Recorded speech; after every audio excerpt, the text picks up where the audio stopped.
The story starts with a monologue from a troubled hospitalized boy who had always been into games ever since he was a kid, as he was always in the hospital. Games had become a major part of his life, and he would get super frustrated whenever he lost, usually blaming the game itself. Eventually, he got too tired of the repetitive gaming, throwing his Nintendo Switch on the bed, realizing that games were simply not fun anymore, much like real life. He noticed that almost every genre of gaming such as AOS RPG and FPS games was now filled with bland releases each year. Almost everything about them was the same repetitive worlds and copied stories. People on the internet agreed with him. As he lay in the hospital bed, he wondered if he would ever find an exciting and original game to play again. Then, like a miracle in the making, he found Dungeon and Stone, a game that immediately caught his attention. It was a beautiful RPG indie game with gorgeous 2D pixel art that was hard to come by these days. The boy researched it and found out that it was only available in English, while looking like a type of game he would not play. Despite his doubts, he booted it up, intrigued by the free game that captured his attention. Upon launching, he had to choose a class from a bunch of regular ones like human and dwarf to some weird ones like furry and fairy. Thinking he wouldn't play for long, he randomly clicked on Barbarian, just for the hell of it. However, as he got thrown into the game, he realized it was unlike anything he had played in a while, as it was a vertical scroll game. It felt like a casual time killer at first, but the more he played, the more he understood about the game. Suddenly, he checked the time and realized it was already 10 p.m. and that he had spent the entire day on the game. He was hooked and completely head over heels for this game. He was surprised by how fun it was. Dungeon and Stone had several charms that could either make or break the gameplay loop for different players. First of all, it was mandatory to have an NPC character on your team for gameplay, and the permanent death system meant starting over if you died. While having fun at first, the game got difficult, and losing progress several times became frustrating.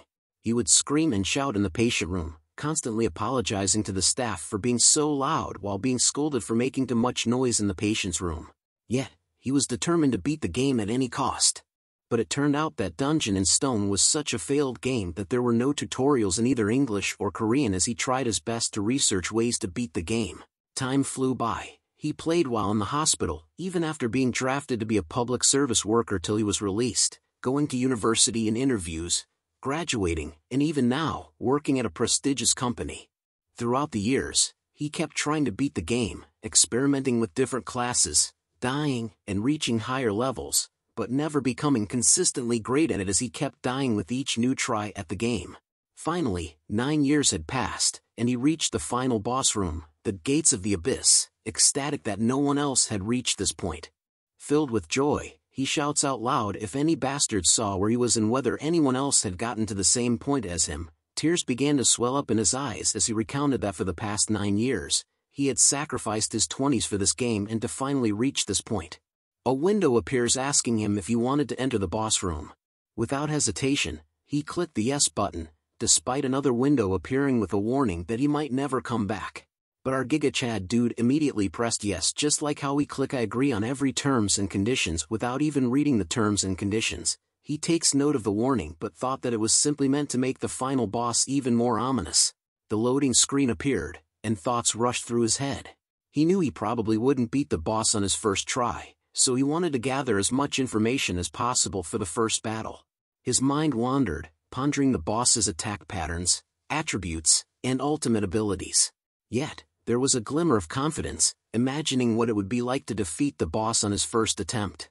As the loading finished, a window pops up to inform him that he had reached the abyss, but another window appears telling him that the tutorial was complete, but he noticed that the words tutorial complete was in Korean text on the screen, confusing him as he thought it only supported English while grabbing onto his monitor. This confusion turned to anger as he remembered the 9 years of tirelessly learning English. A prompt appeared, indicating that the user check had completed, leading to a burst of bright light emanating from his 2 monitors. Our hero was shocked as the light nearly blinded him, and he felt a surge of pain oozing through his body as a window appears saying that a strong ray of light poured out and with a pain that burned through my body. He questioned everything about life as the transmission started. The room became empty, with only his computer screen shining brightly. He lost consciousness but woke up to a loud voice congratulating some young warriors. A man's voice told them they would leave the sacred place. Confused, he wondered who was speaking. When he opened his eyes again, he saw the man telling them they would become proper warriors. He was surrounded by young barbarian warriors, while an old chieftain was giving a speech. He couldn't believe it. An unreal world was in front of him, with torches instead of LED lights, buffed lords made up of barbarians all around, and an old weird chieftain giving a speech. The old man shouts at them to pick a weapon that best fit them, leaving the protagonist wondering what he meant. He also questioned how he could understand their unique language, as he was certain he had never heard it before. He wondered why he was in this world in the first place. However, he calmed himself, thinking of it as the intro to a very difficult game. He questions himself on what he needed to do first. He knew he must understand what was going on first and gather information. He looked at his body and was taken by surprise, realizing he was made of pure muscle with rough hands and covered in tattoos. While staring at his hand that he could move freely, he had become a Giga Chad of a barbarian that looked like Hercules of the Greek lore in this world. His face was filled with confusion as he questioned if this transformation was truly him. The old chieftain started calling people to pick their weapons, starting with Vanon's third son, Carrick. The boy named Carrick walked up to the old chieftain and looked around. He grips onto a handle of a weapon and decided on choosing a double-sided axe, a choice the chieftain respected as he yells out that it was a great choice. He then announces that he was giving him the title of warrior. The chieftain calls forth Feneline's second daughter, who was a woman named Einar, to step forth, which sparked a familiar feeling in our hero. Other young warriors began to choose their own weapons. A female barbarian had selected a sword while another barbarian selected a spear as his weapon of choice. The chieftain praises them for their choices and stated that they had a bright future while being acknowledged as a warrior. As the chieftain gave them the blessing of Rafdonia, a probable deity for the barbarians, our hero realized something shocking. He had been thrown into the world of Dungeon in Stone. When he had chosen Barbarian earlier in the game, and now he had become his character, questioning reality itself at the astonishing turn of events. As he wondered how this could have happened, a young braided man next to him expressed anguish and confusion about why he was there. The young braided man muttered the words Dungeon in Stone, which captures our Giga Chad's attention.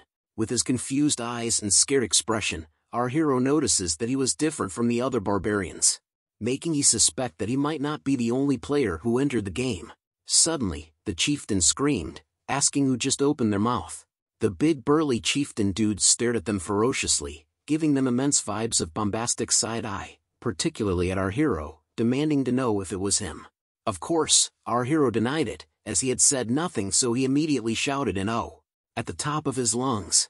The chieftain and the hero both looked at the braided man, who seemed equally confused.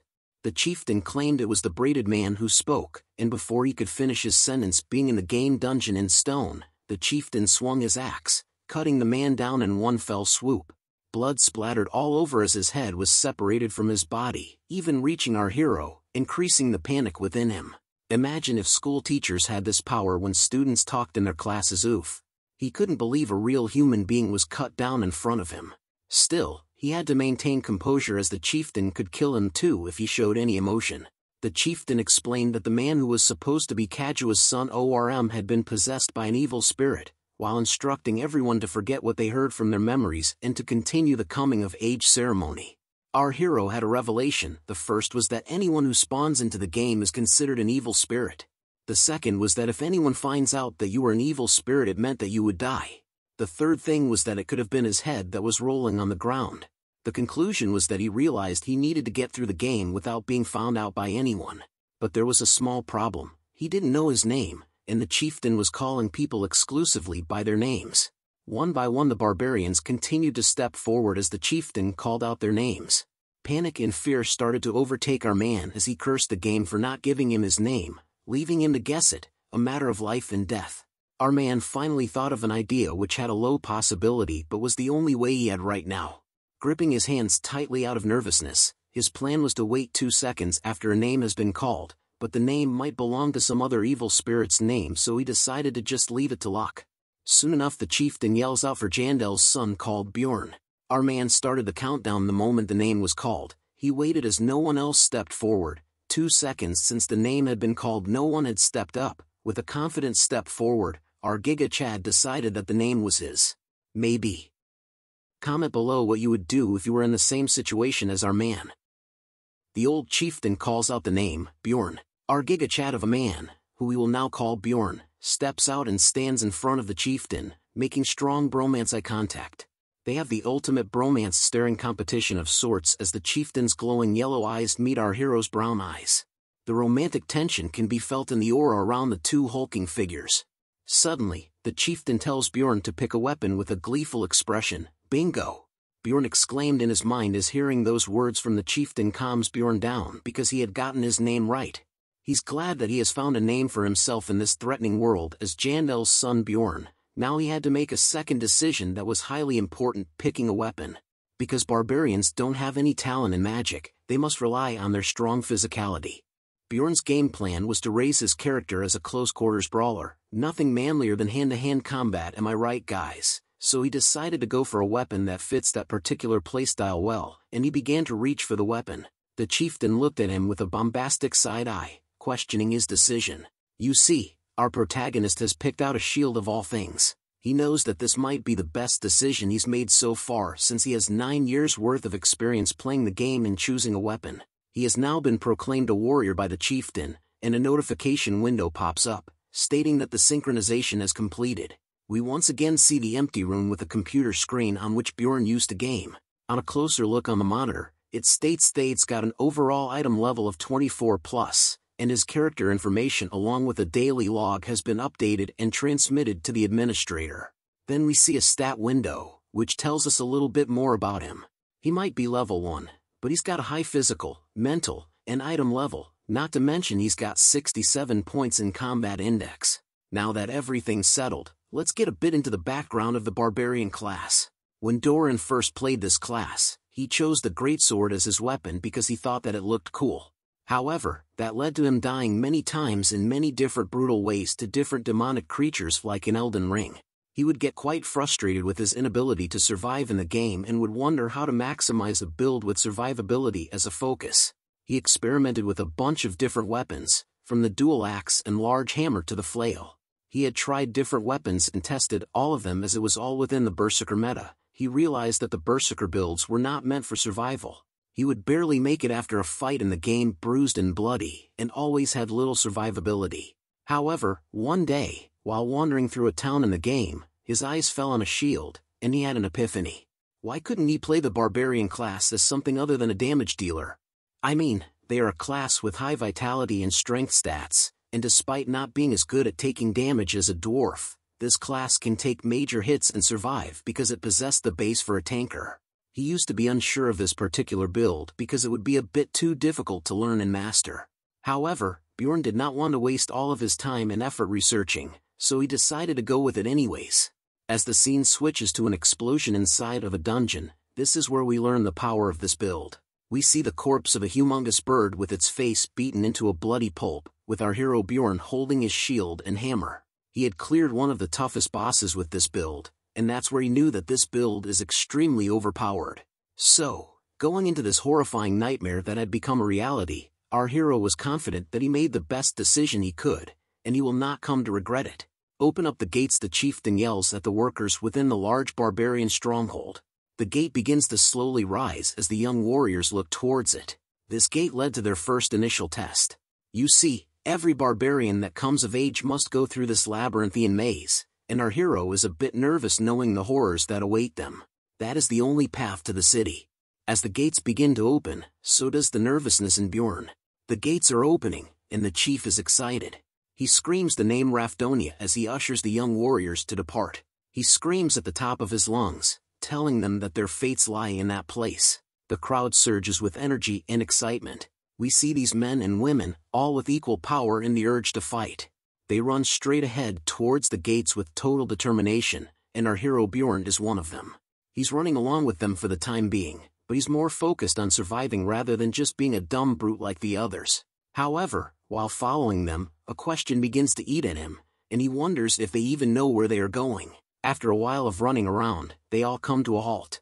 One of the men with a mullet and brawny figure commands the others. He tells them that they might have lost their way. The crowd is not happy about this, screaming and blaming the young leader, saying that Venom's third son, Carrick, has led them the wrong way, and he's not fit to lead them. During this commotion, our hero Bjorn begins to acknowledge the absolute dumb mind of these barbarians. He knows that no one would have done any better even if they were in the leading position in that moment. Carrick admits that he's not fit to lead and steps down, and a blonde woman with long hair and a muscular body takes his place. She states that she will be the one to lead them all from here. This woman's name was Einar, the second daughter of Fenelines, and the crowd obviously agrees with this decision as they consider her a wise warrior. She smiles intriguingly as she looks towards the crowd, but our hero Bjorn is not convinced. Turns out he was right because she quickly claims that she's lost too, and the crowd loses it again. The crowd was losing its mind, yelling at each other and talking about how they had to reach the labyrinth within a given time. They start nominating one another to lead without actually thinking too much about it while panicking and yelling around, after telling Einar that she doesn't deserve to lead, which causes her to be depressed in the background. Meanwhile, Bjorn is just standing there as a spectator, wondering if these idiots have any idea how brainless they look. He wants to reach the labyrinth in time, but he doesn't want to attract attention to himself, so he comes up with a plan. He approaches Einar, and she acknowledges him with a sad face but wonders if he's there to bully her as well. He tells her that's not the case, but he wishes to tell her the way to the labyrinth. Einar is shocked, her eyes are wide open, as she wonders how. He then points towards a group of adventurers with different classes and tells her to simply follow all of them. Those same adventurers are looking towards the barbarians with disdain, calling them savage and questioning their intelligence. Einar understands and says she'll try his idea. She heads back to the barbarians and tells them that she's figured out the way to the labyrinth, and the brainless idiots begin to praise her again as Bjorn looks at them with disappointment. They begin to travel once again, and they eventually reach the labyrinth. It's a large purple portal, makes you wonder how all the barbarians couldn't spot something as bright and huge as that in the city. The crowd is ecstatic while looking at it, calling it the sacred dimension of battle. Bjorn looks at the labyrinth in disbelief and begins to question whether entering it right now is the right choice or not.